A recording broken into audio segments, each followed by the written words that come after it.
Although there is some improvement seen in the number of women investors in the country, but there are women who still lack the knowledge and confidence in the financial investment space.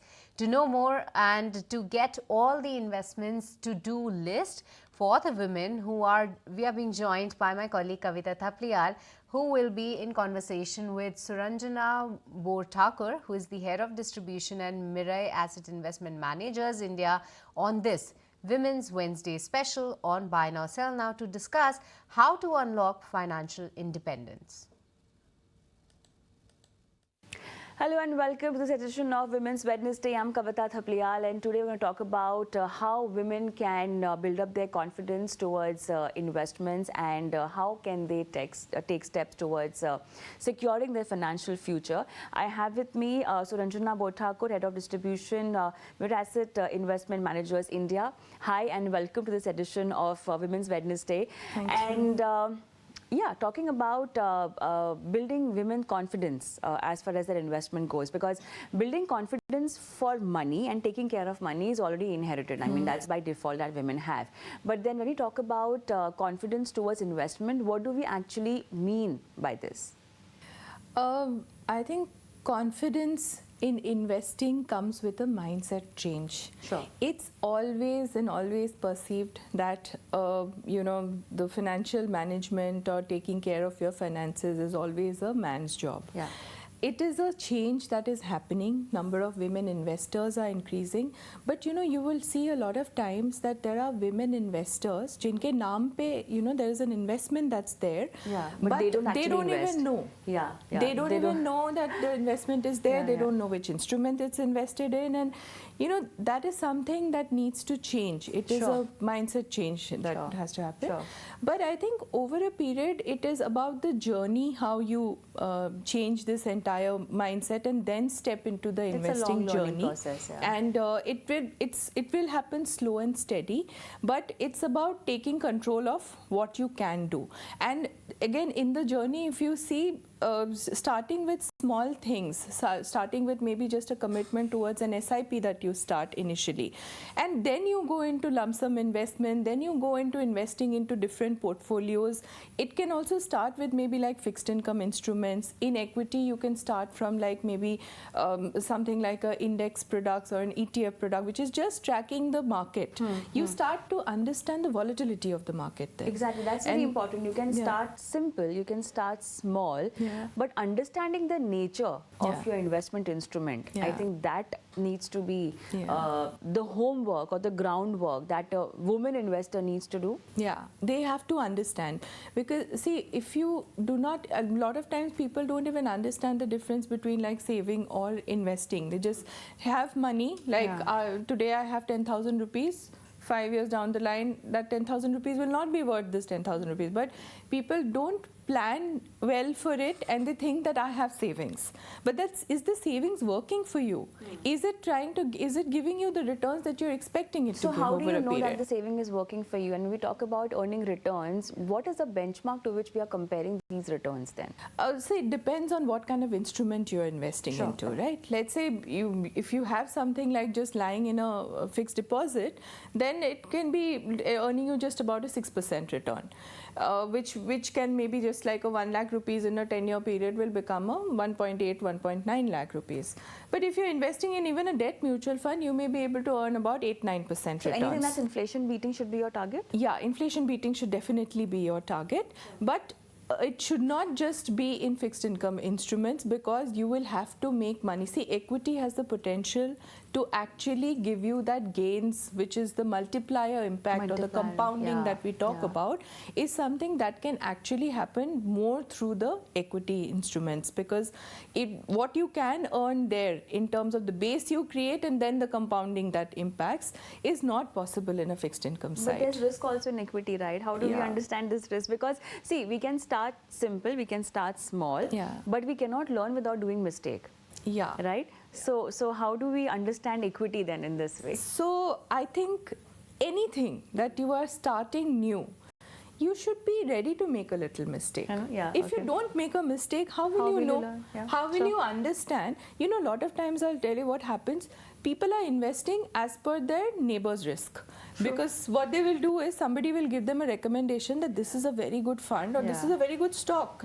Invest in it. So they will go by their risk appetite, and when the correction in the market actually happens, they realize that they were never ready to move, lose this money even for a shorter period of time. Maybe their time frame was not that 15 years that the other person had. Maybe their time frame was just 2 years. So that realization can come only after you dip your toe. After you actually, if you straight away dive in and put all your money into, in a market like this today, when things have been looking very good. Right now there are some corrections, but last 2 years have been looking extremely good for the market, right? So which is where what happens is suddenly everybody thinks I can make money and I don't need anybody's help because I know how to make money. But once you actually see the corrections coming in and you actually see your portfolio coming down, you start seeing that there are, this is not what you expected out of what, your investment is. That's when you suddenly start to panic. But you will not panic if you have assessed this risk. If you have understood that yes, with equity investing, there is a volatility that will come. But over a longer period, markets have given decent returns. It's just about staying committed. But again, more often than not, people will just take a call because again, somebody might have just told them that, okay, this is a bad time, markets are correcting, why don't you pull out your money? So you'll just pull out your money without giving it a thought that whether you needed that money or not. In Indian markets today, maybe the best time to invest is when you have the money, and best time to take it out is when you need the money. So we have to understand this difference. So which means that you need to ask questions and ask the right questions. Right? So what would that be?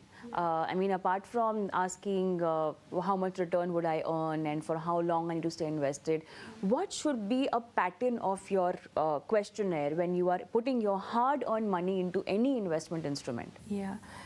See, the first thing is, why are you investing? Why are you investing? True. If you don't know why you're investing, you are just investing. You in your mind, you will think you're investing because of X reason, but you will never reach that goal at all because you have not planned well for it. So you have a financial goal. Financial goal.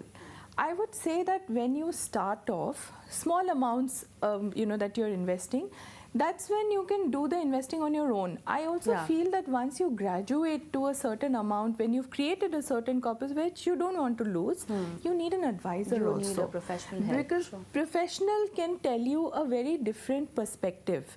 I have seen people nowadays in the last couple of years also, if you see, because of the way markets have behaved, I mean, post-COVID, there were a lot of people in our, in our country who are now becoming the new rich, who will probably become the HNIs and ultra HNIs later.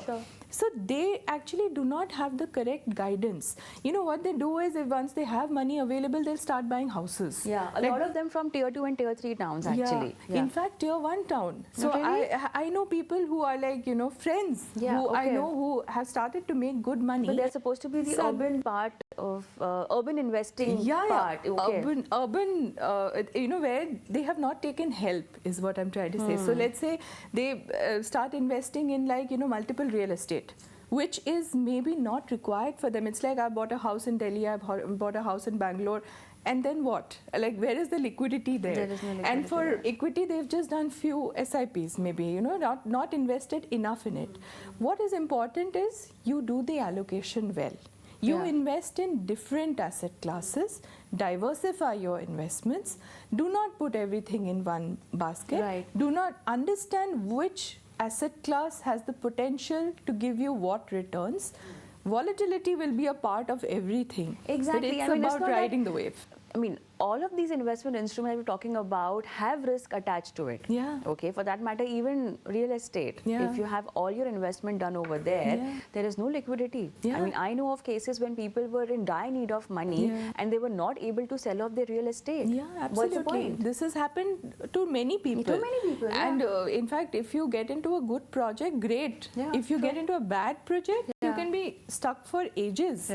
But nothing to take away from real estate as an asset class. I think every asset class has their place, but overexposure is something that we have to completely avoid, and which is where I think an advisor can help you in the journey, and they can actually give you a perspective which you might have not thought of. But when you look at, the questions that you can ask when you're investing is, when you start with the why, you know where you want to get. When you know the where, like I said, there could be different pools. It is not one pool.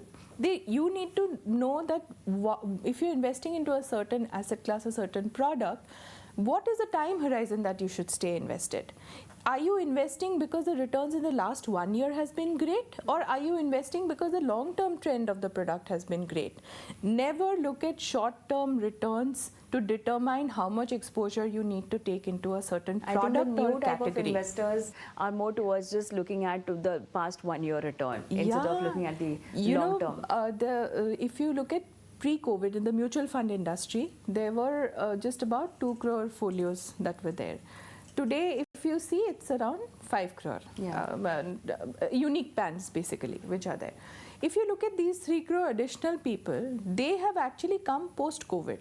So now what has happened is, once they've come post-COVID, a lot of people have done seen a one-sided market. So a lot of people have chased. Where you think small cap has done well, let's invest into small cap. You think thematic has done well, let's invest into thematic. I'm not saying these categories don't have a place in the portfolio. But if 70% of your portfolio becomes small cap fund because you think small cap is doing great, that will not do justice to where you want to reach. Exactly. So a lot of times you don't chase the herd. Don't just follow what everybody else is doing. Exactly. Do a proper assessment of why you would want to invest, where you would want to invest, what is your time horizon, and what is your risk-taking ability. Right. Can you really take that risk? And start small. Start But then small, what about investors or women investors who think that you need a large chunk of money, to get good returns? Which is why I think most of them just don't land up starting their investment journey only because they think that we need to first collect good amount of corpus to invest. Yeah, that is a very, very pertinent thing actually. I hear this from many people, that I just don't have the money. Therefore, when I have the money, I will start investing. Yeah, sure. But it's about the journey. It's about staying invested for long term. Let me give you an example that if you invest just 7,000 rupees, let's say, for a month, every month, at the, let's say you are investing it in an equity mutual fund, which is giving you somewhere around 13% returns, and you invest it for a 30-year period, that 7,000 rupees per month can grow to 3 crores. And out of the 3 crores, the 25 lakhs or 26 lakhs is the investment. The rest of around 2.7, 2.8 crores is actually your gains. So imagine the gains that you can make if you stay committed for a longer period. Sure. It's also important that you increase your commitment over a period. So if you've started with 7,000, doesn't mean it remains 7 for the rest of its life. You have more earnings, you keep increasing it to 10, 15, 20, 25, whatever is your capability. But also planning smartly is something that you can do well, because when you are investing and you are investing for something as a solution, let's say you've taken a loan. I'll again give an example where, let's say you have taken a loan of 1 crore home loan, let's say, which is about a 30-year time span, where your rate of interest is around 8.5%. Now what happens is it accumulates to the monthly EMI is somewhere around 77,000. So your amount which accumulates for payment as interest becomes around 1.7 crores. And your principal is 1 crore, so 2.7 crores is the amount that you have to pay. Now that's 7,000 rupees SIP, which we talked about. Against the 76,000 EMI, just a 7,000 rupees SIP in that 30-year period can accumulate 3 crores. So you are not just paying the 2.7 crores, you have additional money left for whatever else that you would want to do. So when you plan well, you have the independence to actually think that, it's not an overwhelming thing that, oh, you have such a large amount to pay off. It actually becomes an easy option to pay off, such liabilities. So one needs to really plan well, but before that, if you're just testing the depth of the waters, then maybe just start small. A very important piece of advice. But thank you so much for being a part of this interaction today. Thank you. Thank you. It's a wrap on this edition of Women's Wednesday. Thank you so much for watching. Goodbye. Thank you.